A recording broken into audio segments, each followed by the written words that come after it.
Podemos começar? Bom, acredito que sim, não é? Já temos aqui, já temos um minuto.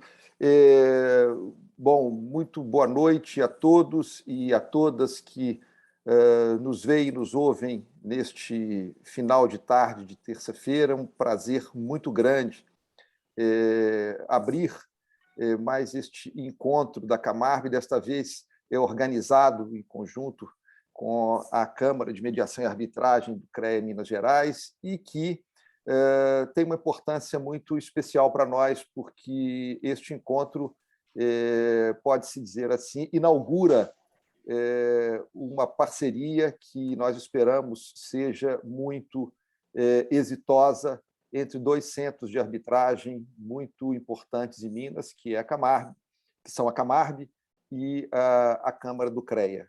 Há poucos dias, né, praticamente há poucos meses atrás, esses dois centros firmaram um acordo de cooperação com o propósito de difundir os métodos extrajudiciais de solução de conflitos no âmbito do Estado de Minas e, sempre que possível, também para fora do Estado, notadamente a mediação empresarial, a arbitragem e os comitês de disputa, os dispute boards, de modo que, para nós, é uma oportunidade ímpar. Nós, da Camargo, estamos muito felizes com esta parceria e temos certeza que ela gerará muito bons frutos para os dois centros que agora caminham de mãos dadas nesse propósito. Estamos também muito felizes com a escolha do tema deste seminário de hoje, que será conduzido, digamos assim, pela doutora Beatriz Rosa, com as importantíssimas participações do doutor Gilberto, nosso vice-presidente de Dispute Boards na Camargo, doutor Clemenceau Chiabi, ex-presidente da Câmara do CREA, e o tema, o Dispute Boards na atualidade, é um tema que, a nosso ver, justifica bastante este encontro, né? Eu acho que a gente tem que falar mesmo de dispute boards de uma forma mais ampla. Nós temos aqui três figuras, né, com bastante experiência nessa área. Até pouco tempo, né, ouvia-se falar apenas dos dispute boards no âmbito dos contratos de engenharia, de infraestrutura, e o que a gente vê agora é uma ampliação desse, digamos, método de solução de conflitos para outras áreas, como o direito societário, o direito do agronegócio, e temos agora, estamos, né, prestes a ter aprovado, se ainda não foi, se eu não tenho essa notícia de hoje, um projeto de lei, né? Se o doutor Gilberto já tiver essa notícia, o Clemenceau vai poder nos dizer, o projeto de lei 206, de autoria de 2018, de autoria do senador Antônio Anastasia, que regulamenta a criação dos dispute boards nos contratos administrativos, de modo que é um método que vem se expandindo cada vez mais, o que justifica, então, mais ainda a oportunidade deste debate. A minha palavra, portanto, então, é de boas-vindas e de registro da nossa satisfação em estar neste encontro junto com o CREA. Muito obrigado, um ótimo evento a todos, que tenho certeza que todos vão aproveitar bastante. Eu vou passar a palavra ao presidente da Câmara do CREA, que é o meu querido amigo Robert, que está aqui já pronto para poder também trazer a sua mensagem de boas-vindas. Robert, por favor. Ok, muito obrigado, Tolentino. Boa noite a todos. Agradeço a presença de vocês, em especial dos três convidados, a Beatriz, o Gilberto e o Clemenceau, que são profissionais com larga experiência em dispute boards. Como ressaltou o Tolentino, esse evento do Dispute Boards marca o início da parceria da Câmara de Arbitragem do CREA com a Camargo, cujas vantagens o Tolentino já ressaltou. Eu só gostaria de enfatizar mais ainda, dar um agradecimento especial para minha amiga e parceira Flávia Bittar, que foi uma personagem importante da gente estar aqui hoje nesse evento, em função dessa parceria. O Dispute Board, como a gente tem visto, está cada vez sendo mais utilizado no Brasil, em grandes empreendimentos, com excelentes resultados. E, além de ser um mecanismo eficiente para solucionar problemas que surjam durante a execução dos empreendimentos, é também uma abertura de um campo de trabalho para profissionais especializados, em especial para engenheiros e para advogados. Dentro disso, eu não vou me alongar, eu vou passar a palavra para os três convidados que têm larga experiência no campo e que vão poder nos apresentar o que está ocorrendo e a opinião deles a respeito desse tema. Um bom webinar a todos. Muito obrigado.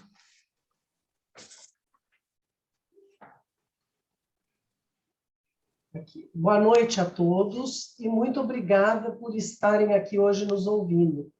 Eu gostaria de agradecer tanto a Camarb quanto a Câmara do CREA Minas pelo convite para moderar esse painel ao lado de colegas tão ilustres. Nossos dois debatedores são conhecidos de vocês, o Gilberto Vaz é advogado, engenheiro, vice-presidente da Camarb e diretor da região 2 da DRBF, que é a Fundação de Dispute Board Americana. E o Clemenceau Chiab, engenheiro, mestre em engenharia mecânica, árbitro, perito de engenharia e de tribunal arbitral. E vocês contam também comigo, modestamente, estou moderando esse debate, sou engenheira de produção mecânica, árbitra, mediadora, membro de Dispute Board e perita de engenharia de tribunal arbitral e judicial.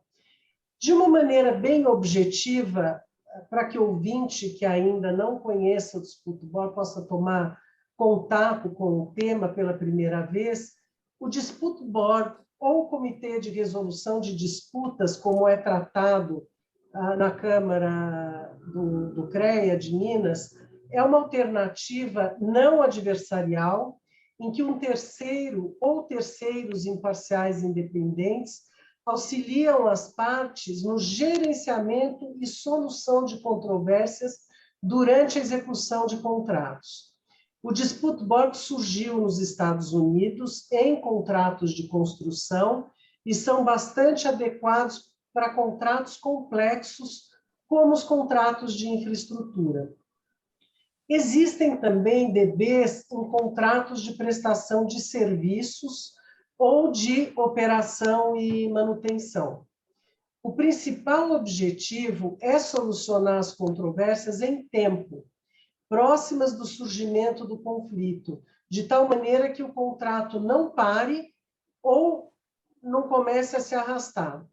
O ideal é que o Dispute Board seja formado já no início dos contratos, para que os membros do DB possam conhecer em detalhes as condições e a execução deles e as suas particularidades. A gente sempre lembra que nenhum contrato é igual ao outro, né? Então, é muito importante conhecer o que está acontecendo ao tempo dos acontecimentos.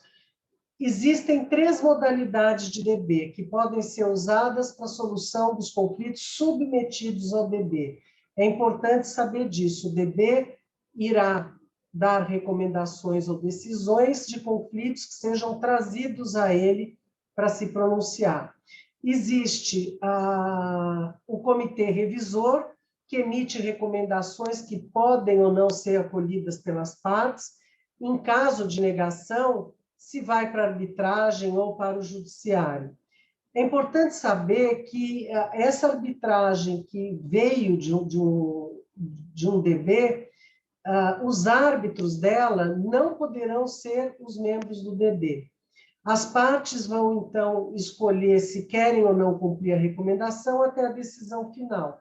Essa é uma situação complicada, porque uma parte que decida não cumprir a recomendação, ela pode gerar ônus para o contrato e, com uma confirmação da decisão lá na frente, ela pode ser responsabilizada por isso. O mais comum é que as partes cumpram a recomendação, e enquanto a arbitragem corre para tomar uma decisão lá na frente.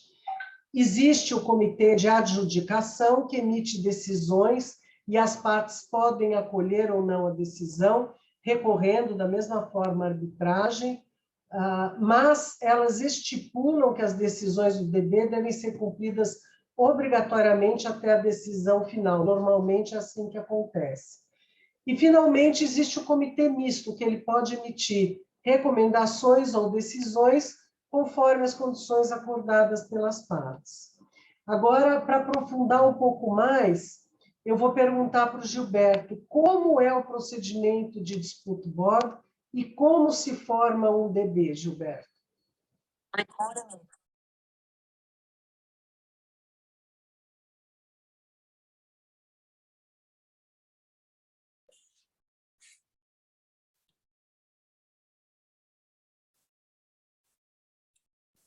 Gilberto, liga seu microfone. Pronto. Olá, boa noite a todos. Muito obrigado pela presença. É um prazer estar aqui, mais uma vez, no webinar, entre a Camarb, dessa vez a Câmara de Mediação e Arbitragem do nosso CREA Minas Gerais, de certa forma, a minha casa também.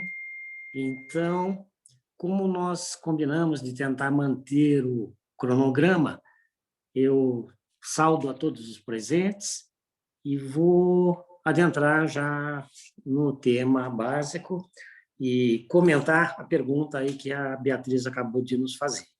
É um prazer ter o Clemenceau e ter a Beatriz aqui, somos amigos e companheiros de longa data, e isso é um prazer. Bom, a Beatriz já sinteticamente conceituou, não é? E eu diria o seguinte, inspirado no regulamento da Camarb. A Camarb tem um regulamento, como vocês bem sabem, que pode ser eleito para adoção de um procedimento de DB, da mesma forma que a Câmara de Mediação e Arbitragem também tem o seu próprio regulamento de DB, e ambos, digamos, são semelhantes. O conceito, que é o conceito básico que nasceu nos Estados Unidos, em 1975, e que é aquele ao qual me alinho, que mais defendo, é o que a Dispute Resolution Board defende, conceitua os DBs e a sua formação como uma junta, um comitê formado por especialistas que são indicados pelas partes para acompanhar a execução de um contrato. Como se sabe, fazendo um aposto, surgiu no âmbito da construção dos contratos de engenharia. Então, esse comitê é formado por especialistas escolhidos pelas partes. Então, elas têm a liberdade, cada uma delas, de selecionar um especialista que não tenha tido relação anterior com o caso ou com elas, que não tenha impedimento, à semelhança de um árbitro, à semelhança de um perito e à semelhança de um juiz. Então, é uma junta formada por especialistas, preferencialmente no início do contrato, logo depois do contrato ser assinado, antes que haja uma controvérsia instaurada, enquanto as partes estão em harmonia. Então, o ideal é que esses dois profissionais indicados pelas partes escolham um terceiro que vai presidir o tribunal. Melhor que isso, essa é a regra geral e a maioria esmagadora dos regulamentos prevê essa modalidade. Uma parte indica um profissional conhecedor do tipo, do objeto do contrato. Então, nós estamos falando de gente que conhece o objeto do contrato. Isso me parece muito importante, que tenha experiência prévia para agregar. Muito bem. E os dois escolhem um terceiro que pode presidir essa junta, formada por gente ilibada, com conhecimento, neutra. Melhor que isso, eu diria, é uma opinião pessoal, mas boa parte da DIAB Foundation, a maioria defende, melhor que isso, se fosse possível, as duas partes, em conjunto, escolherem os 3 membros para formar o DB. Melhor ainda. Quer dizer, não há nenhum problema em uma parte indicar um, a outra parte indicar o segundo, e eles escolherem um terceiro para presidir. O papel deles é agir com isenção, com equidistância, dando direito a ambas as partes.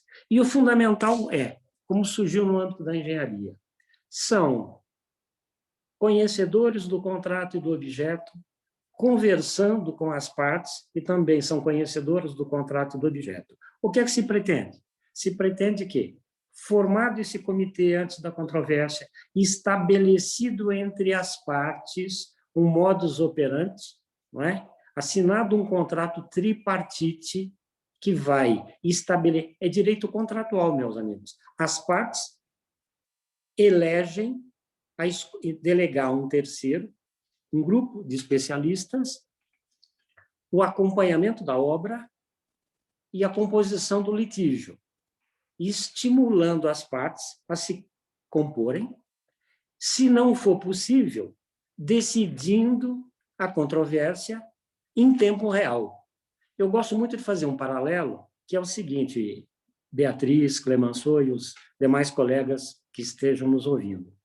Eu diria que é uma perícia, equivale a uma perícia realizada em tempo real. E o que é melhor, por peritos escolhidos pelas partes e da confiança das partes, e uma perícia que já nasce sujeita ao contraditório. E a equidade entre as partes, respeitado o devido processo legal. Então, para quem trabalha no campo da engenharia como perito, sabe as dificuldades de se fazer uma perícia indireta quando uma controvérsia escala e vai para a arbitragem, e fica imaginando como seria bom se essa perícia pudesse ir acontecendo à medida que as obras vão se desenvolvendo. Então, eu gosto muito de fazer esse paralelo, que nós estamos falando, Clemenceau e Beatriz, de uma perícia online e que, dentro da melhor técnica, vai estimular as partes que se componham, vai motivar as partes para tentarem se compor e evitar a controvérsia. Se de todo modo não for possível, ele vai resolver a controvérsia, dentro de um procedimento que a gente vai conversar daqui a pouco. Eu vou devolver a palavra para a nossa mediadora, que possivelmente vai ter algo a acrescentar, e o Clemenceau possivelmente vai agregar algumas coisas nessa colocação inicial minha. Beatriz. Eu chamaria atenção para esse papel preventivo do Dispute Board, ele é muito relevante. Clemenceau, você quer comentar alguma coisa? Depois eu falo, depois da sua fala. Tá bom. Boa noite a todos. Não vou gastar muito tempo nas saudações, mas logo em seguida eu faço uma mais completa aqui. O que o doutor Gilberto falou, de suma importância, é essa escolha consensual dos membros do comitê. Eles têm que ser de confiança das partes, antes de tudo. Tenho visto várias maneiras, a gente pode ser criativo nisso, né? Cada parte entregar uma lista com 2, com 3, com 4 nomes, e essa lista, então, é consensada, quais os nomes vão ficar, né? E outra coisa também muito importante, que esses membros, obviamente, o Comitê de Resolução de Disputa tem uma essência na engenharia, do conhecimento do caso, mas também há necessidade de ter o profissional do direito para poder trazer o controle. Então, normalmente, habitualmente, são 2 engenheiros e o presidente, um profissional do direito. A escolha desses nomes, então, de fundamental importância que seja de comum acordo entre as partes, ou que, se não for, que ambas concordem com os nomes do outro lado, que eles deixem isso muito bem registrado. Eu acho importante também ressaltar que, na hora que você vai formar o comitê, existe uma sensação de que seria bom, por exemplo, trazer um técnico, uma pessoa muito especialista num determinado tema, mas eu diria para tomarem cuidado com isso, porque, às vezes, uma pessoa que tem um conhecimento muito específico e determinado, ela vai ter dificuldade em lidar com as dificuldades do dia a dia do contrato. Ela pode ter dificuldade na questão do relacionamento entre os membros do DB e as pessoas que estão conduzindo aquele contrato. Então, se eu pudesse fazer uma recomendação, eu diria: procurem técnicos que sejam capazes, que conheçam aquele tipo de negócio, mas que também tenham uma capacidade pessoal de relacionamento. Eu acho que isso traz grandes ganhos para o funcionamento do DB e para a busca da prevenção de controvérsia. Clemenceau, com um olhar prático, né? Como são as reuniões de DB e como se inicia, de fato, um procedimento de decisão e recomendação? Então, vou fazer minhas considerações iniciais aqui. Primeiro, muito obrigado à Camarb, à CMA CREA Minas, pelo convite, em nome, feito por Dr. Augusto Tolentino, Dr. Robert Farrer. Gostaria também de mandar uma saudação especial para a doutora Flávia Bittar, assim como o Dr. Robert fez, que é uma pessoa que tem uma responsabilidade muito grande por essa aproximação, e, de quebra, foi a primeira pessoa que me falou sobre esses métodos não judiciais de resolução de conflitos, métodos adequados de solução de conflitos, como a arbitragem, como mediação, como o próprio dispute board. Queria deixar também uma saudação especial aos colegas de painel, Dr. Gilberto Vaz, doutora Beatriz Rosa, pessoas da nossa grande admiração, e principalmente todos aqueles que estão assistindo a gente, que estão gastando um tempinho, né? Gastando não, ganhando um tempinho para poder ver um assunto interessante, e se tivesse presencialmente eu podia falar que estão abrindo mão de tomar uma cervejinha, um vinho nesse frio, mas em casa, no computador, provavelmente alguns estão tomando vinho e assistindo a gente. Mas vamos para a pergunta, que é o que interessa, né, Beatriz? Eu queria colocar 2 pontos antes, um pouquinho, Beatriz, que eu acho que é super importante. O primeiro é o contrato de dispute board, um contrato tripartite, no qual assinam as 2 partes envolvidas na obra, ou mais, e os membros do comitê, e, eventualmente, até como anuente, a Câmara de Arbitragem, a Câmara que está promovendo esse contrato. Esse contrato, ele tem várias particularidades, não vou entrar nesse mérito, e até deixo como sugestão para a gente aqui, até como uma possibilidade até de padronizar isso entre todas as câmaras, como um modelo a ser oferecido para as partes. Porque os dispute boards que eu participei, um dos grandes gargalos do início foi a confecção do contrato, porque os membros do dispute board ainda não tinham sido escolhidos, e você já tinha que fazer um contrato, e depois que eles entraram, eles não aceitaram boa parte do que estava previsto no contrato, e o contrato teve que ser todo modificado, em todos os casos que eu participei. Bom, é uma sugestão para a gente trabalhar em conjunto, câmaras não só em Minas Gerais, mas eventualmente outras também do Brasil, para que a gente possa ter uma minuta, como tem o FDIC, né? A gente pode ter uma minuta padrão de contrato de dispute board a ser utilizado no Brasil e sugerir isso. Mas o que interessa do contrato, para esse tema específico que a Beatriz me perguntou, é a frequência das reuniões de dispute board. O contrato tem que estabelecer a frequência dessas reuniões, normalmente uma obra mais rápida, 30 dias, que pode ser 45, pode ser 60 para uma obra um pouco mais longa, mas não muito mais do que isso, né? A gente trabalha entre 45 e 60 dias, um prazo muito razoável para ter essas reuniões do Comitê de Resolução de Disputas. E, para isso, a gente pode alongar nisso depois também, há uma necessidade da remuneração dos membros do board para estarem dedicados a esse contrato e por estarem impedidos de atuar em outras situações que envolvam essas partes. Então, também tem que ter uma garantia que ele está lá à disposição durante 30, durante 45, durante 60 dias, durante o tempo, o lapso temporal desse contrato, para que ele possa também se prevenir em relação a eventuais conflitos. Mas, feito essa consideração inicial do prazo das reuniões, na prática, é necessário, após a implantação, que se estabeleça a rotina das reuniões, o prazo corretamente, de acordo com o contrato, o local, quem vai participar das reuniões. Muito comum, como é um mecanismo muito novo aqui no Brasil, que tem poucos, muitas vezes você vai fazer uma primeira reunião e vem as 2 empresas inteiras em peso, quase que um seminário, que entram 40 pessoas numa sala lá querendo saber o que é. Então, num primeiro momento, a gente até aceita isso, mas depois tem que restringir a quem realmente vai participar e tem poder de decisão. Importante também que as partes indiquem representantes que possam decidir e que estejam envolvidos, de alguma maneira, no conhecimento do tema do dispute board. Não é incomum que, para uma equalização de informações, antes da instauração do primeiro dispute board, que a gente promova um seminário de equalização de informações para todas as pessoas que estão diretamente envolvidas naquela obra, seja de um lado ou de outro, né, dos participantes.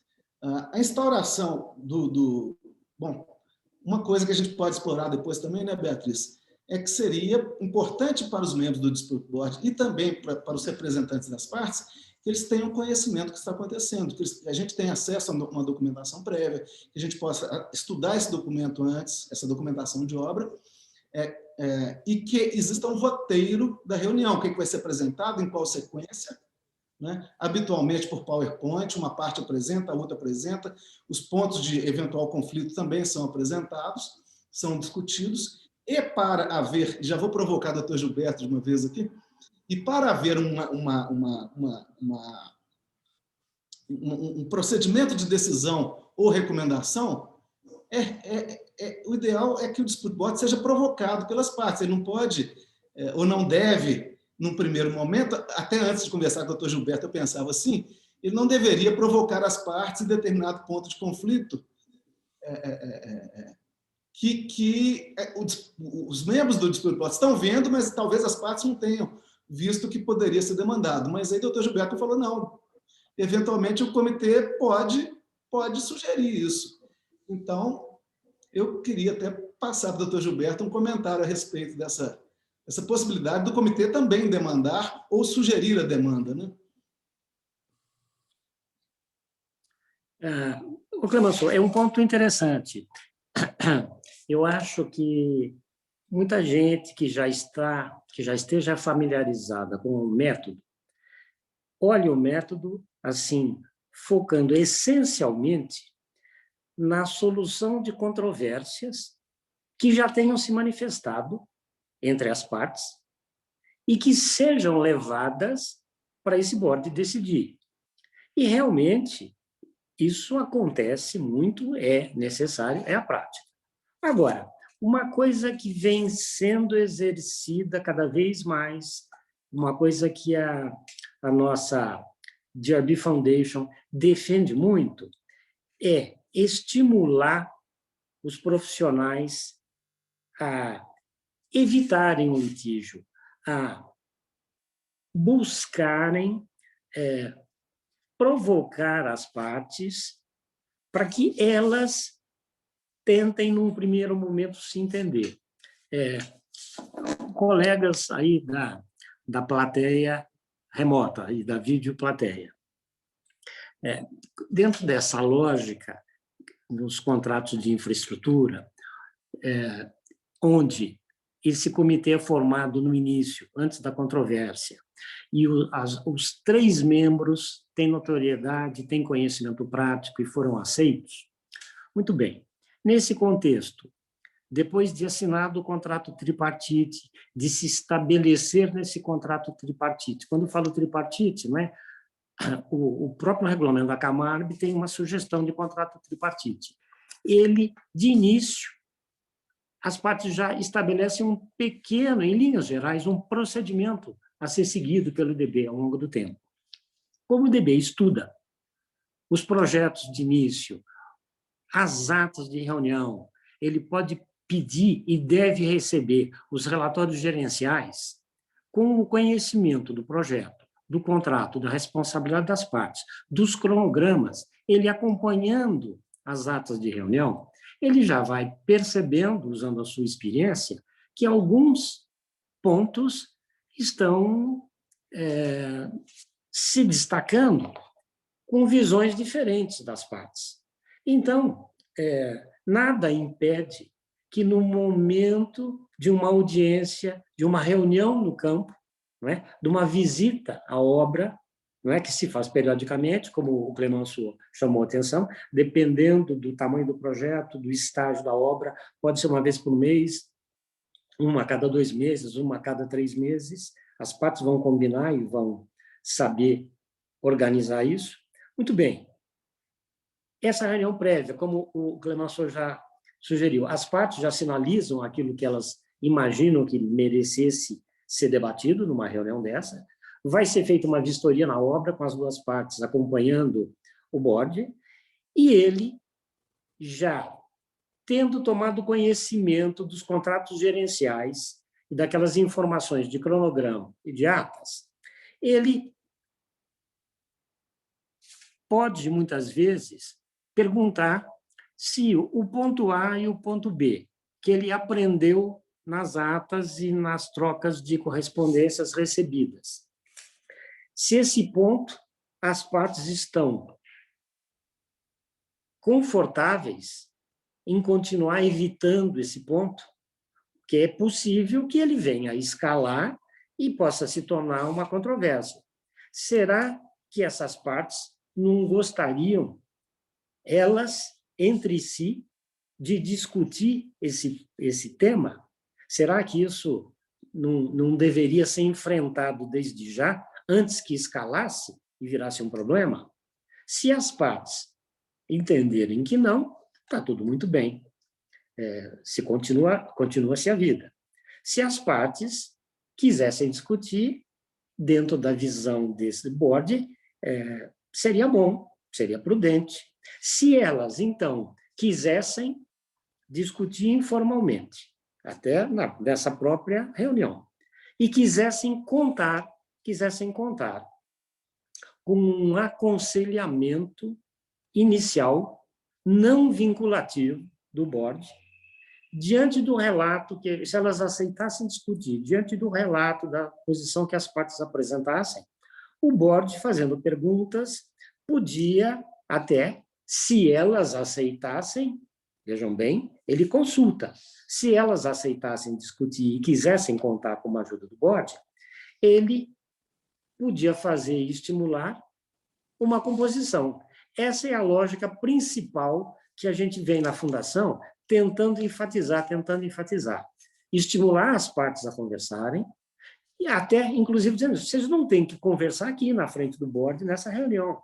Vocês podem conversar depois. Se não conseguirem se compor e quiserem uma assessoria informal, sempre as duas partes juntas, sempre o board em conjunto, esclarecendo que opiniões antecipadas pelo board, em princípio, verbalmente, nessas reuniões, não criariam uma vinculação de aceitação das partes, tampouco do board, porque se elas não se compusessem, apesar do conselho e das primeiras impressões do tema transmitido pelo board, elas poderiam perfeitamente trazer a matéria oficialmente para o board e o procedimento de solução seguiria o rito normal, com prazos e etc. Então, esse ponto é um ponto que eu gostaria de enfatizar, porque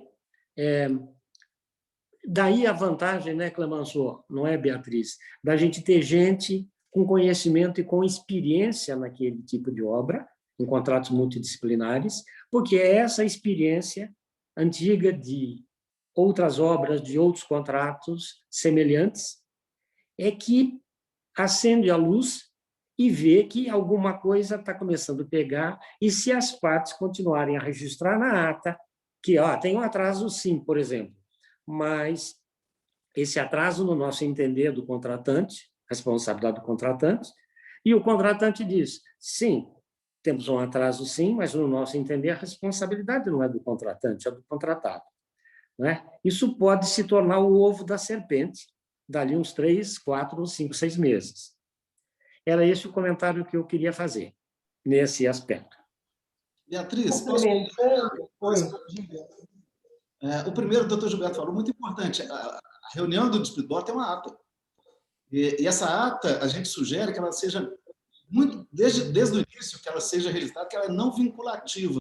Porque a gente já viu, já começar a plantar pleito na ata, o outro já começar a ficar preocupado em rebater pleito na ata, e aí você perde o espírito da composição. Então, é uma ata só para orientar. Esse não é o objetivo, né, da ata, né?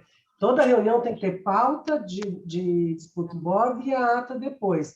Mas a ata não é o debate, o contraditório não está ali. Durante a reunião é que é discutido, né? Nós já vivemos uma situação que a gente percebeu numa reunião, parecia que tinha um conflito ali, na segunda, poxa, esse negócio está aumentando, aí você pergunta para as pessoas, muito bem, esse problema parece que é um problema. Vocês, quantas vezes vocês sentaram para conversar sobre este problema especificamente entre uma reunião e outra do DB? Ah, nenhuma. Ah, bom, então temos aqui um outro problema de comunicação. E aí o DB, nessa hora, fala, então vamos marcar data e hora para que vocês, sem a presença do DB, discutam especificamente esse tema. Na outra reunião, eles voltaram já com uma solução. Então, são esses pequenos detalhes que, se o DB deixa passar, a coisa vai se tornando um monstrengo e acaba contaminando outras áreas do contrato que estão indo até que bem, mas, de alguma maneira, elas acabam impactadas por aquele conflito, né?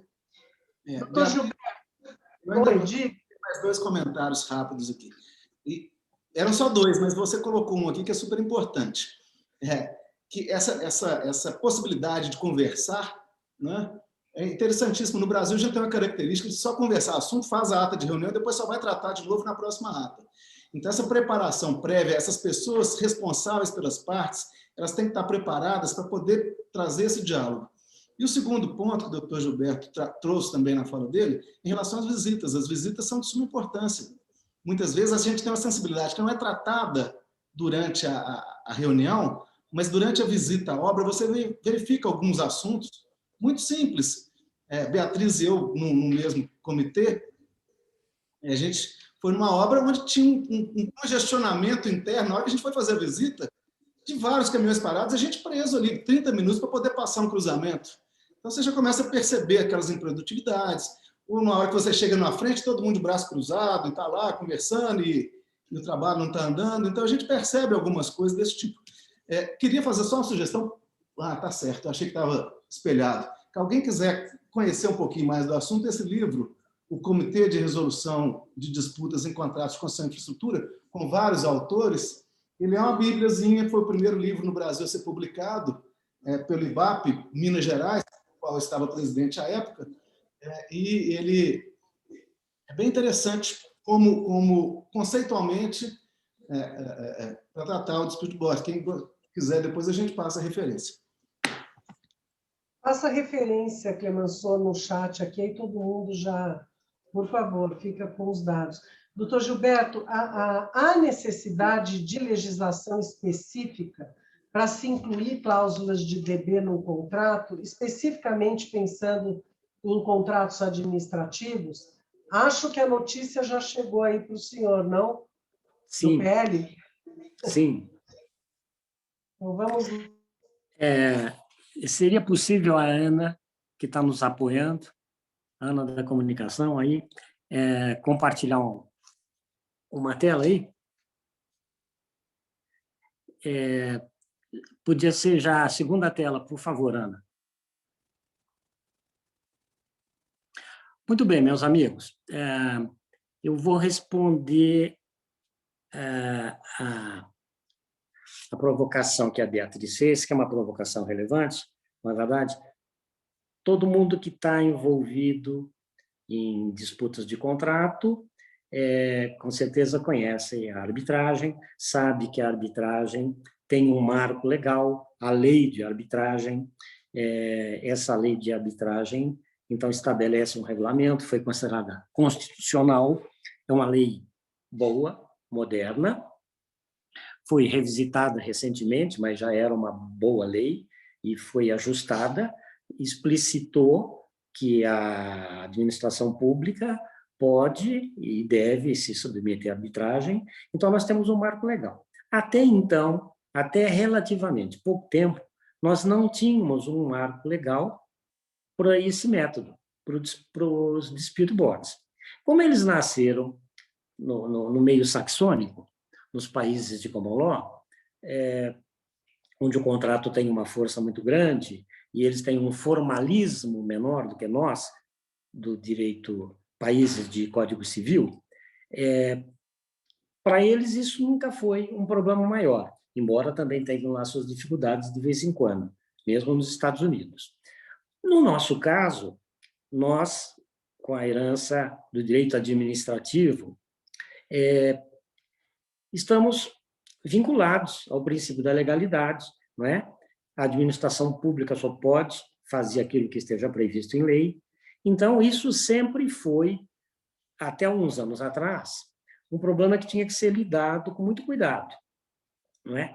Os dispute boards que apareceram no Brasil no passado, eles entraram através da antiga Lei 866, a Lei de Contratações, que previa as regras gerais de contratações, ela abria uma válvula para que pudessem prevalecer regras de instituições de fomento e financiamento. Então, isso significava o seguinte, que aqueles contratos onde houvesse um financiamento de uma instituição estrangeira, como um Banco Mundial, o JBIC do Japão, o Banco de Reconstrução, BIRD, etc., se eles tivessem regras, essas regras poderiam ser recepcionadas nos contratos administrativos. Então, os primeiros dispute boards que surgiram, acho que o nosso primeiro foi na linha 4 do metrô, já há bons anos atrás, ela foi aceita, foi recepcionada através dessa disposição, dessa exceção que a Lei 866 tinha. Depois disso, evoluiu-se nos contratos de concessão, foi prevista a solução de mecanismos diversos de controvérsia, e depois nas PPPs também. Ficou um tanto no limbo as obras de construção. Muito bem, isso que está na tela, meus amigos, como vocês já devem ter identificado, é uma lei muito recente, é a nova Lei Nacional de Contratação da Administração Pública. É a sucessora da antiga Lei 866. É a Lei 14.133, que foi aprovada e entrou em vigor a partir de 1/4 e está sendo objeto de muitos debates. Essa lei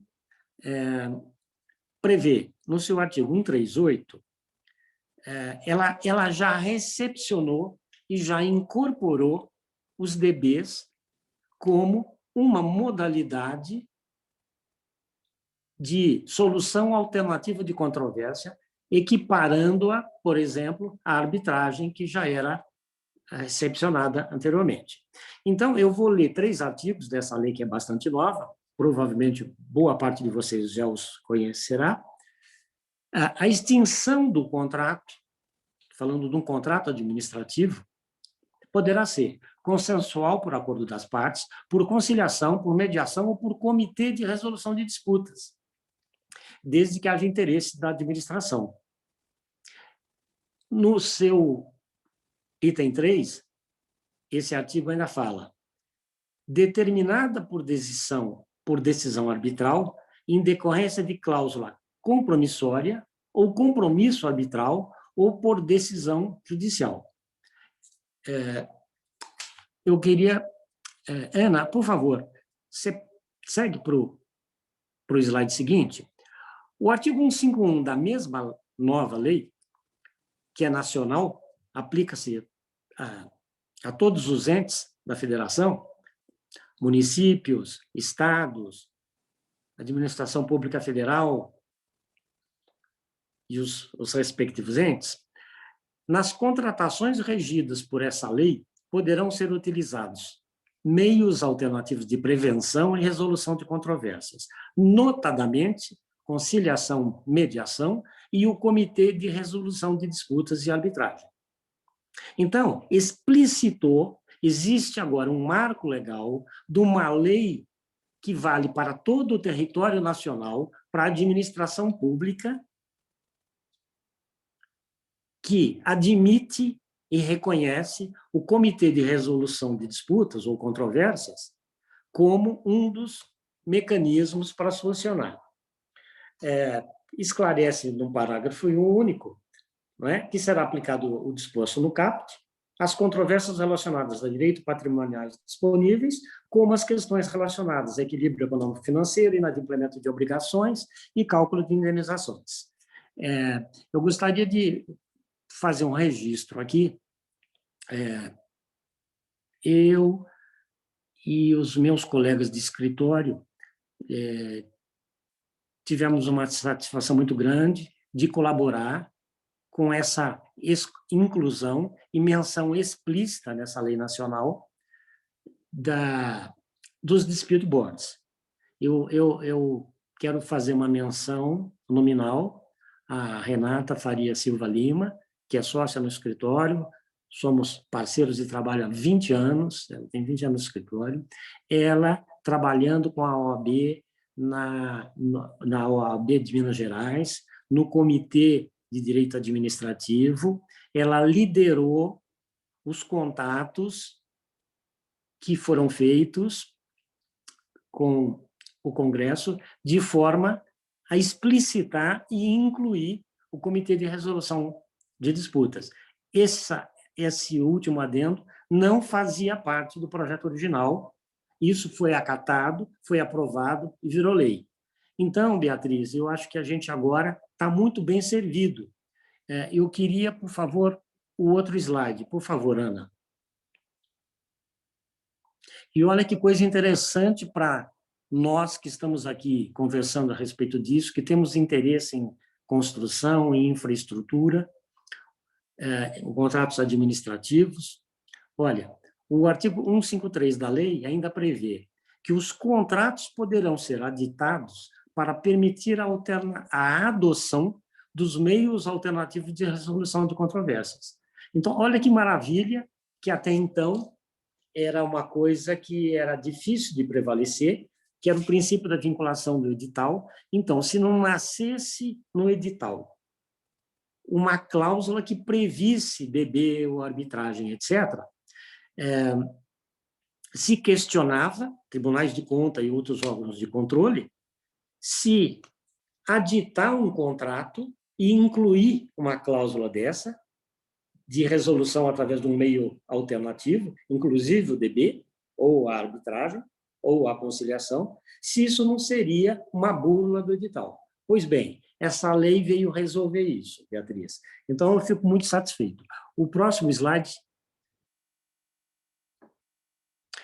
Nós tivemos a satisfação também no escritório de apoiarmos um projeto que já virou lei, foi de autoria do vereador Irlan Melo, e ele regulamentou a utilização do Comitê de Dispute Boards para os contratos do município.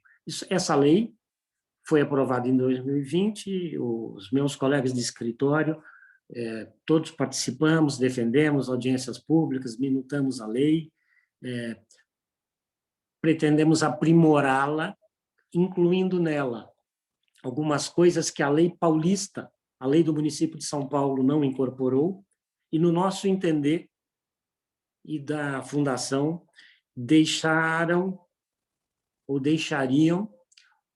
os membros do tribunal vulneráveis de responsabilização. Tivemos o cuidado de fechar essa porta na lei de Belo Horizonte. Pode seguir, por favor.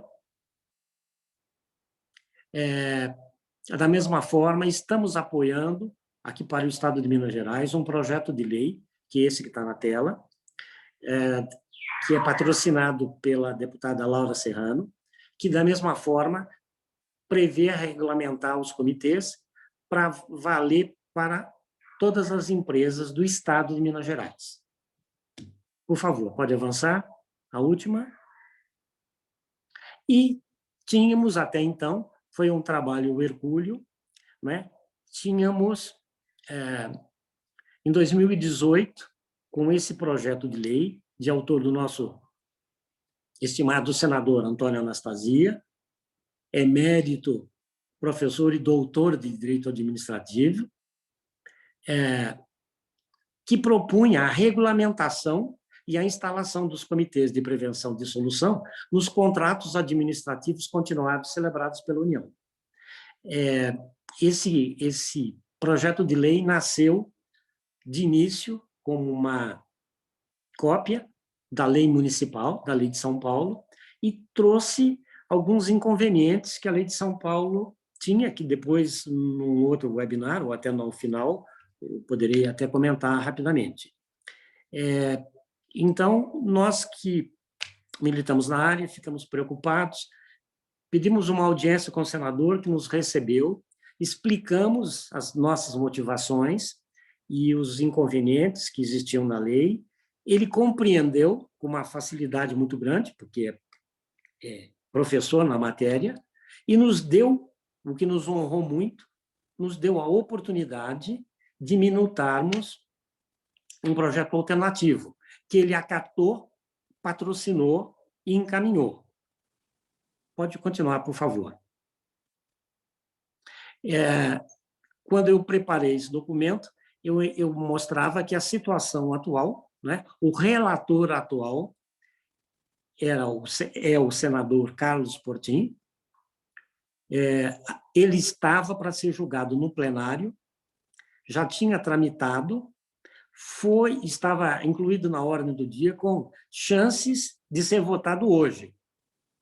E foi votado hoje, de forma que a gente tem de primeira mão uma notícia que nós temos agora uma lei nacional que vale para o território brasileiro todo, para todos os entes autárquicos, que prevê o uso do dispute boards e os regulamenta. Havia 12 emendas propostas nesses últimos 6, 7 dias, e houve um trabalho nosso, e isso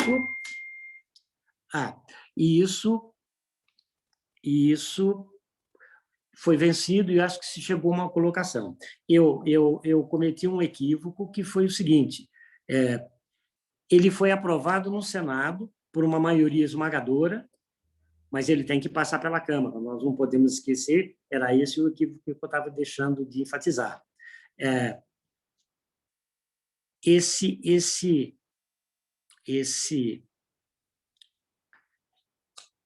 O projeto, a Lei Nacional de Contratações Administrativas, que foi a antecedente, que recepcionou os dispute boards, isso sozinho já é um grande avanço. Se essa lei que foi aprovada no Senado, por uma ampla maioria, for referendada na Câmara ou aperfeiçoada na Câmara, eu acho que a combinação dessas duas legislações vai fazer com que esse mecanismo aumente muito, vai gerar trabalho para os engenheiros, vai gerar trabalho para os advogados, mas melhor que isso, vai gerar benefício para as partes contratantes, inclusive a administração pública. Beatriz, retoma a palavra, por favor. É um avanço muito grande, nós ficamos felizes com isso, porque realmente eu acho que o principal é a gente ter menor custo também dos contratos, né? Principalmente os contratos administrativos.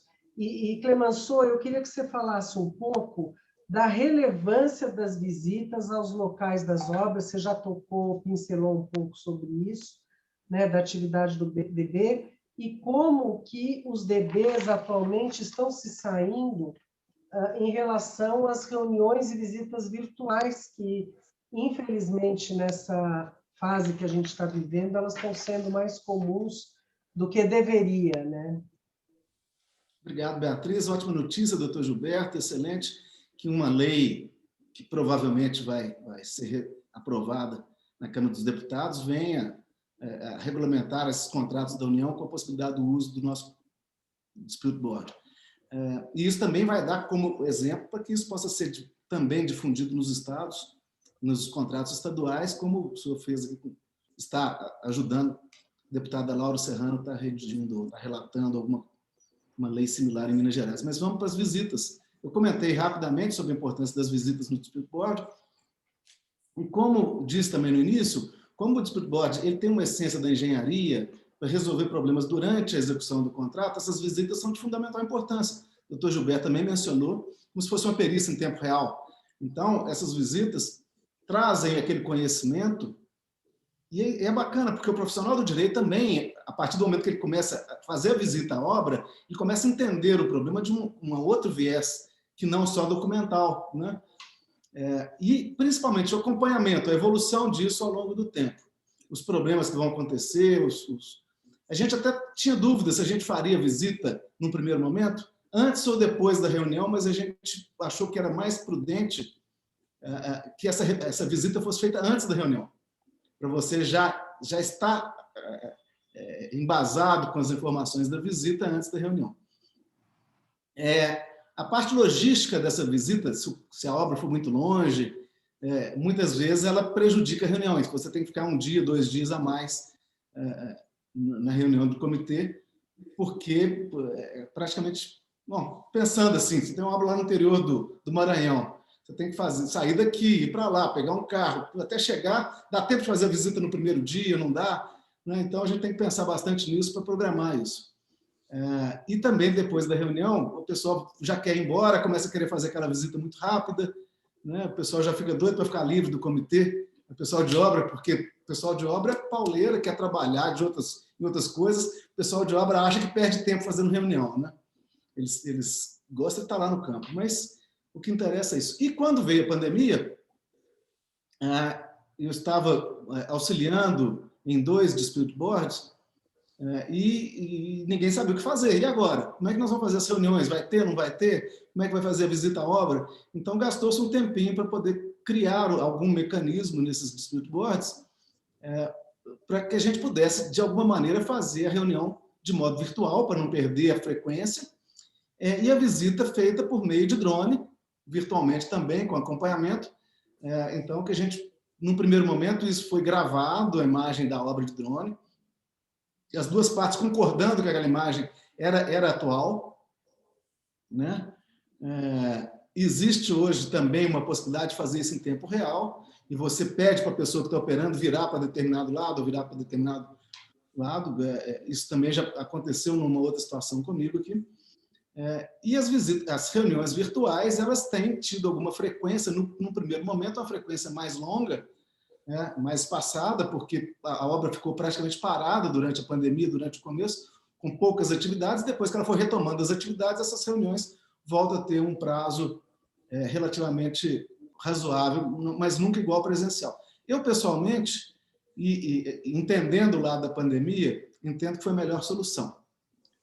A parte técnica perde muito, né? Por mais que tenha imagem por drone e tudo, a parte presencial, aquele feeling que a gente tem na hora que está lá numa obra, na hora que está numa reunião, no olho da pessoa, que ela não está preocupada durante a reunião, ficar mandando WhatsApp para outro, resolvendo outros problemas, está aqui, né?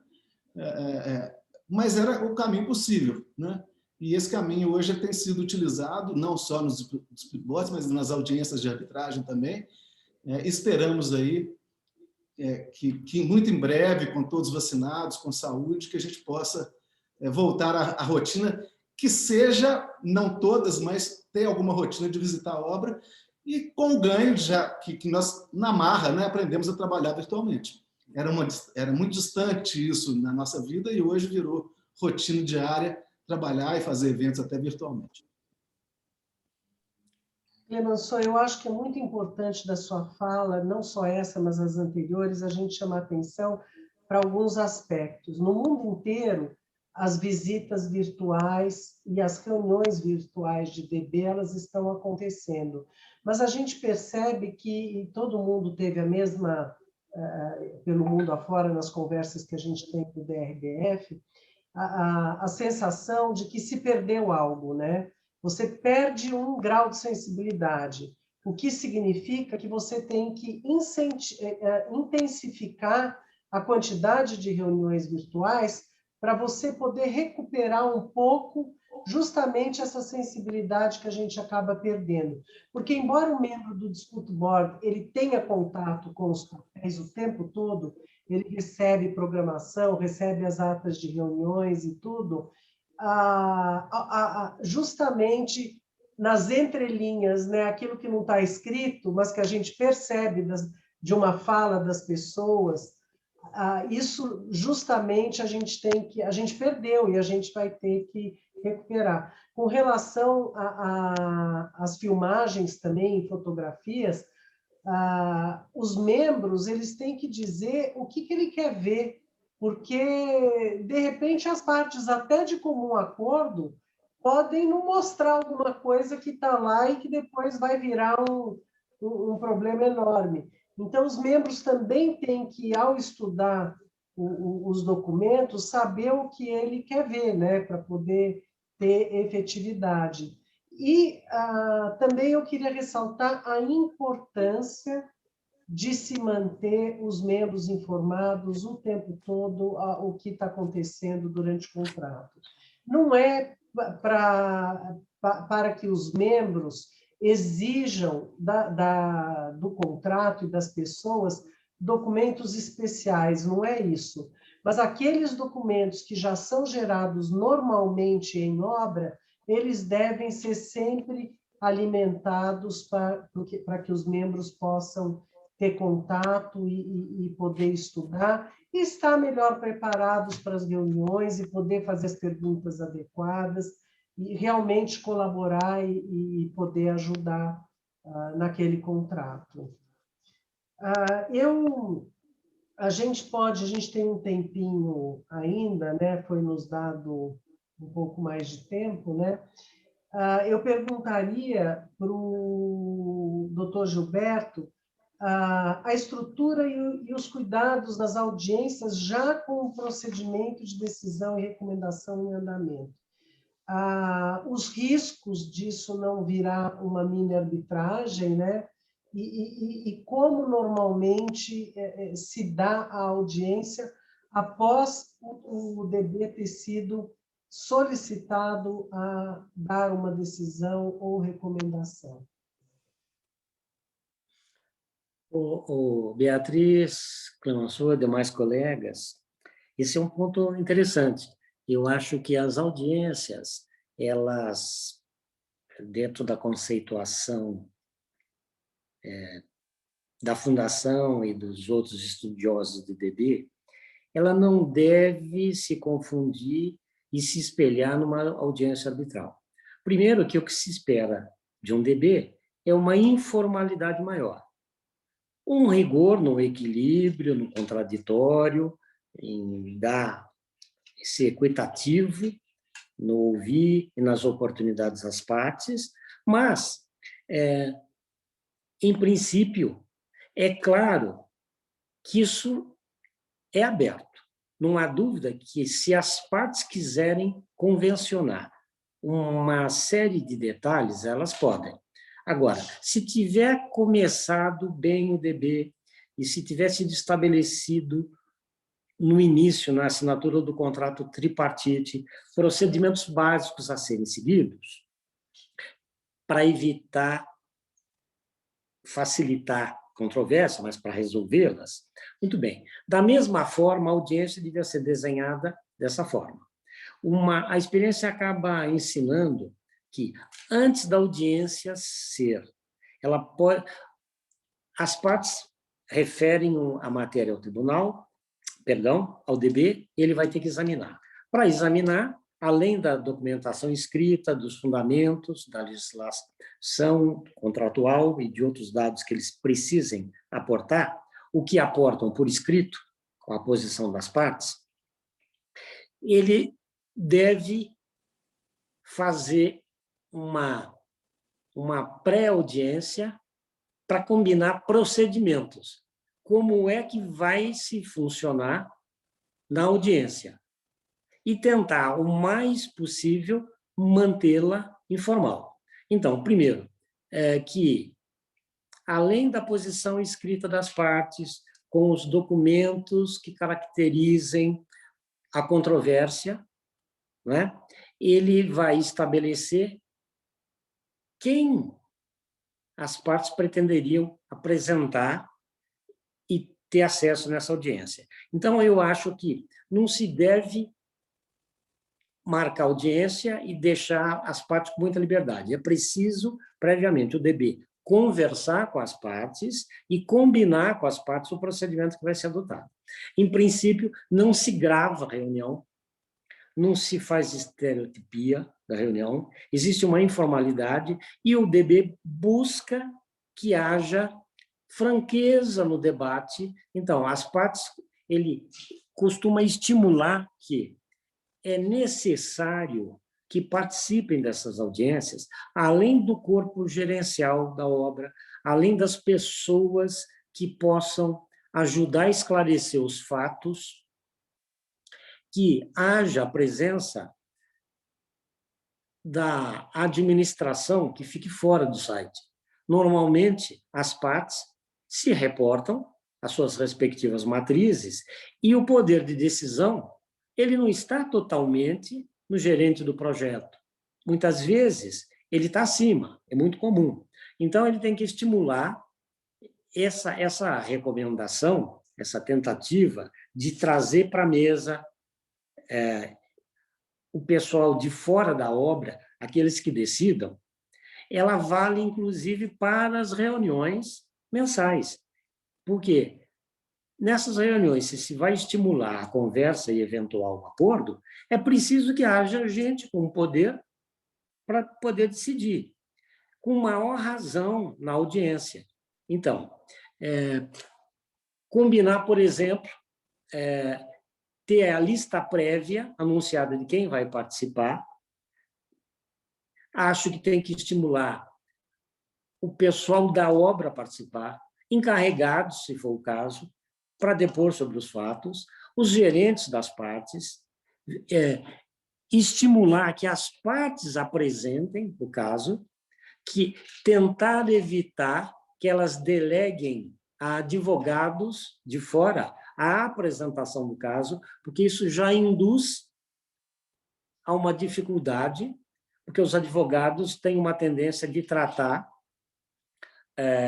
com formalismo e ficam preocupados com as apresentações feitas e têm uma preocupação de ceder e estar perdendo o direito. Então, estimula-se a fundação e boa parte dos outros organismos estimulam. Não é que seja proibido um advogado participar. Se as partes entenderem, as duas partes quiserem, e insistirem com o tribunal, que elas querem ser representadas por advogados e que os advogados apresentariam o caso, isso pode ser perfeitamente combinado e aceito pelo DB. Agora, ele deve, em princípio, tentar manter e provocar conversas mais informais, cândidas, como costumam dizer os americanos, para que eles compreendam o caso, para que cada uma das partes compreenda a posição da outra, ele vai fazer perguntas para ele aprender, para tomar a decisão melhor. Pode-se admitir, se as partes assim quiserem, a presença de advogados na qualidade de ouvintes, sem participar. Por quê? Pode ser que as partes tenham uma preocupação de depois, embora quisessem se compor, não ser possível compor, e a decisão, eventualmente, do DB não ser aceita, ser desafiada.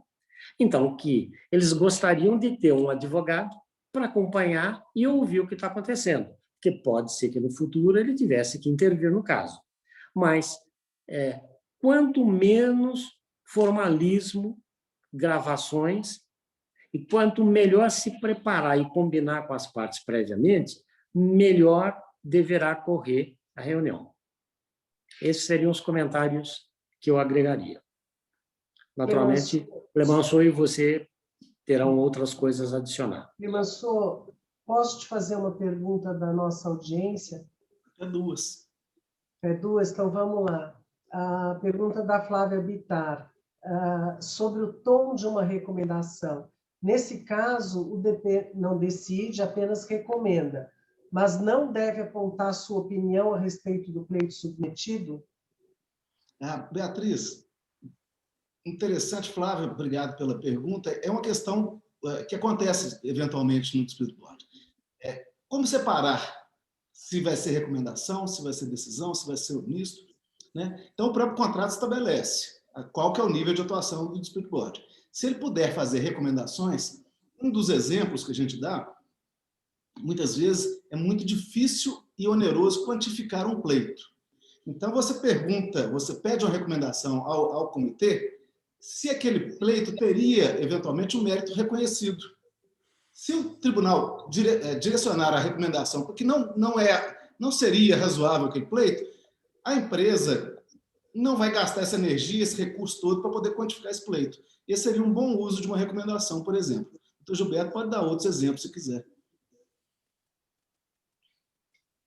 Beatriz? Gilberto, quer falar algo? Não, pode falar, Beatriz, pode falar. Eu acho que está bem, eu acho que... O importante que eu enxergo nessa questão da recomendação é, desde o início, saber exatamente o que será feito, né? Como vai funcionar e a parte que eventualmente não cumpra aquela recomendação, ela ter consciência do que pode acontecer lá adiante, que tipo de responsabilização ela pode ter se aquela recomendação vir a se tornar uma decisão, como eu falei no início. Tem uma outra questão aqui, falando especificamente sobre os 3 tipos de dispute board, aquilo que efetivamente poderia acontecer para vamos dizer, o mercado brasileiro, especialmente com os contratos administrativos, né? Se o comitê de revisão, que daria somente a recomendação, se um comitê adjudicatório ou comitê misto, que de fato seria efetivo e possível no Brasil. Não sei se o doutor Gilberto quer responder, por favor. Eu posso comentar. A experiência saxônica, essencialmente a experiência americana e da Austrália e da Nova Zelândia, acaba, sim, por mostrar que, se o DB for formado desde o início e acompanhar a obra toda, e tiver gente notória, respeitada e aceita como isenta pelos 2 lados, bom, ao longo, um modelo melhor, pensam os ingleses e americanos, sobretudo os americanos, eu concordo, a recomendação seria melhor. Quer dizer, ela não é vinculante, ela não é obrigatória, mas e por que é que, podendo não acatar, eles aceitariam? Espera-se que aceitassem por assistir ao longo da execução e do acompanhamento da obra um comportamento equilibrado, ponderado, isento e com conhecimentos técnicos que agregam e ajudam. Então, o board vai conquistando cada vez mais a confiança dos 2 lados, de forma que, quando ele recomenda que, em determinado caso, se devesse proceder assim e decide a controvérsia, está submetida a ele, board, o comportamento e a confiança que ele foi capaz de construir ao longo do tempo vai ser um estímulo muito grande para que elas aceitem. E mais, o fato de saberem que podem recusar, mas terão que ir à arbitragem, e que o laudo, a decisão fundamentada, ainda que recomendação não obrigatória, pode ser utilizada pelas partes. Na arbitragem, é um fator muito estimulante para que a parte que resolva desafiar e não cumprir reflita muito sabendo que, e tendo a confiança nos árbitros, e sabendo que esse documento vai ser usado como prova, a probabilidade do tribunal que vai examinar a matéria posteriori, com efeito devolutivo em todos os aspectos, conhecendo o laudo, se ele estiver bem fundamentado e com qualidade, vai ter uma tendência a acatá-lo. As estatísticas mostram que existe um acatamento dessas recomendações naqueles casos que vão para a arbitragem, esmagadora. E as partes, sabendo disso, tendo essa informação, veem que é quase uma aventura. E é muito melhor que seja recomendado. Antes de se ter qualquer legislação no país, a minha sugestão era sempre, e continua a ser, por recomendação. Eu tenho tido a experiência no escritório de ser procurado por partes que elegem o escritório para compor um DB de uma única pessoa para dirimir uma controvérsia. E falam das possibilidades, e eu sempre insisto que seja uma recomendação. Eu acho que isso dá mais conforto para o tribunal e dá mais conforto para as partes saberem que não são obrigados. Elas vão se convencer, ou se deixar convencer, pelo peso do trabalho executado e pelo equilíbrio e pela decisão e o comportamento do DB. Esse é o comentário que eu gostaria de fazer. Clemenceau, uma outra pergunta. A gente comentou no início que o ideal é a formação do dispute board no início do contrato. Mas a gente tem notícia de contratos que prevêem o DB, mas que as partes não formam o DB logo no início, e aí vão acabar formando o painel lá na frente, quando a obra já está atrasada e já tem uma pilha de conflitos em cima da mesa, né? Esse tipo de atitude ajuda o contrato ou não? Esse DB vai ter condições de analisar adequadamente para poder contribuir para o bom andamento do contrato? Beatriz, antes de responder, eu vou fazer um comentário adicional à resposta do Dr. Gilberto. Há cerca de 3 anos atrás, eu li uma publicação do DRBF que fala que 98%, aproximadamente, das decisões do dispute board são levadas à arbitragem e são mantidas. Então, a porcentagem esmagadora é bem esmagadora, né? O segundo ponto, a pergunta do nosso colega Renato Hers, excepcional profissional que está aqui, ela é extremamente pertinente, porque o dispute board foi feito e foi concebido com espírito de acompanhamento desde o início da obra. Então, esperar para um conflito é o anti-dispute board, né? O ideal é que ele seja formado quando não existe conflito, que você consegue conversar, que você consegue estabelecer essas regras todas e que você vai acompanhando todas as etapas da obra. Você chegar lá depois que já tem um conflito instaurado, já é aquela perícia que chega, ou aquela arbitragem que já começa com o conflito já iniciado e que, com os ânimos já bastante exaltados, eu vou pedir uma permissão aqui para o Robert Farrer de contar um caso dele, que ele me contou há muitos anos atrás, sobre um dispute board lá na América Central, no qual, Beatriz, desculpa assim, até alongar um pouquinho, mas eu que atuo também como consultor de parte para a implantação de dispute boards, o pessoal respeita muito o comitê, até em excesso, chega a ter medo do comitê. Tá?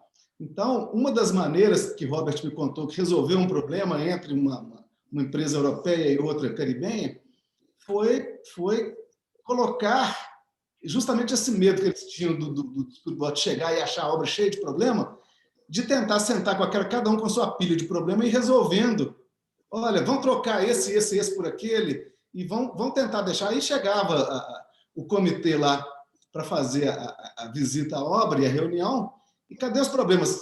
Tem um problema só. Não, parabéns, essa obra está fantástica, todo mundo saía satisfeito, né? Porque o relatório vinha elogiando a obra como um todo. Então, também essa possibilidade de resolvendo esses problemas durante a obra, e não depois que foi instaurado o problema, desculpa, depois instaurar o dispute board, depois do problema acontecido, você perde toda essa possibilidade de resolvendo pequenos problemas ao longo da obra e não deixar virar uma bola de neve. Sim, tem duas outras questões aqui, uma do Luiz Otávio, que ele comenta que os advogados têm que estar preparados para apenas acompanhar. De fato, isso é algo que a gente tem escutado também as pessoas questionarem, se as reuniões de DB elas têm a presença dos advogados das partes ou não. E realmente esta não é uma reunião para o debate jurídico, ela é uma reunião técnica e o objetivo é o andamento da obra, né? Eu não sei se o doutor Gilberto quer fazer comentários sobre isso. Não, eu concordo 100% com você, Beatriz, é isso mesmo. Eu acho que se as partes aceitarem a presença dos advogados e eles ficarem aconselhando os clientes de como sustentar ou como sustentar, as posições já ficam adversariais, porque o advogado é treinado para o litígio, é difícil ele esquecer do Código de Processo Civil, quem cala consente, e isso está assim, é o oposto daquilo que se buscaria, não é? Porque mesmo depois, durante as audiências ou depois das audiências, o DB sempre estimula as partes a negociarem. E então, nesse caso, seria muito bom que a presença dos advogados desse momento não fosse combinada, tudo tem que ser feito com as duas partes, mas que já desde o início o DB fosse caminhando nessa decisão, ou se entenderem que seria conveniente que participassem apenas como ouvintes, sem ficar aconselhando a parte, passando papelzinho e etc. Funcionaria melhor. A gente vê e até estimula, muitas vezes, as partes negociam até depois da decisão do DB, até depois, né? Muitas vezes o DB também combina, como bem lembrou o Clemenceau, de decidir o mérito e elas negociam depois o quantum, ou mesmo se ele faz um trabalho completo, tendo formação em engenharia econômica e tendo sido entregue ao DB o deslinde completo da questão, ele conclua alguma coisa, ainda assim, não é raro as partes, depois de uma decisão recebida do DB, ainda negociarem e acordarem alguma coisa um pouco diferente. O que importa é tentar evitar o litígio e tentar fugir daquele estereótipo de que seria uma mini arbitragem, o que é muito ruim, né? O que seria muito ruim. A arbitragem é uma outra solução, é um outro estágio, um outro mecanismo. Até porque, Gilberto, desculpa complementar aqui, o próprio contrato estabelece os prazos, o prazo para que a parte apresente só. Normalmente rápido, 15 dias, uma semana, a outra parte também um prazo para resolver, e o prazo para o dispute board, para o comitê, resolver também, dar a sua decisão, a sua recomendação. Então, são prazos extremamente rápidos, né? E que isso auxilia bastante essa não confusão com a arbitragem. Porque o importante, de fato, é entregar a obra no prazo e dentro de um custo mais ou menos programado, ou seja, enquanto tem o dispute board, tem uma demanda que é rápida, a parte não para de pagar até resolver esse assunto. Não tem aquele negócio, vou parar de pagar tudo enquanto vai uma arbitragem e anda 2, 3, 4 anos aí sem uma parte receber. Né? É verdade, é exatamente isso. Bom, respondendo à pergunta do Luiz Fernando, se os integrantes do DB têm o dever de revelação como os árbitros, a resposta é sim, sem dúvida nenhuma, tem o mesmo dever de revelação e tem que ter o mesmo cuidado e lembrar que o membro do DB ele vai ficar vinculado àquelas partes enquanto o contrato estiver vigindo, o que significa que ele vai estar dedicado àquelas partes e durante esse período todo ele tem que se manter imparcial e independente. Por isso que se cobra uma taxa de disponibilidade. É muito importante ter isso em mente. Como o nosso tempo está chegando ao fim, eu vou pedir, então, para o doutor Gilberto falar as suas palavras finais. Em seguida, Clemenceau, por favor, você encerra, por gentileza. Doutor Gilberto. Obrigado, Beatriz. Eu queria agradecer a presença aí da audiência. Foi um webinar que eu acho que atingiu os objetivos, que não são de ensinar, porque boa parte ou a maioria esmagadora de quem está na plateia não está precisando de ensinamentos, são colegas nossos, gente experiente, né? Basta ver quem andou fazendo as perguntas e o tipo de pergunta, mas eu acho que é um momento da gente celebrar que essa alternativa está chegando cada vez mais e mais eficaz aqui no país, e acho que podíamos pensar, talvez, num segundo momento, de escolhermos um tópico, um único tópico, por exemplo, a audiência, que eu acho que é assim desafiadora e tem diferenciais, para a gente abrir um outro debate.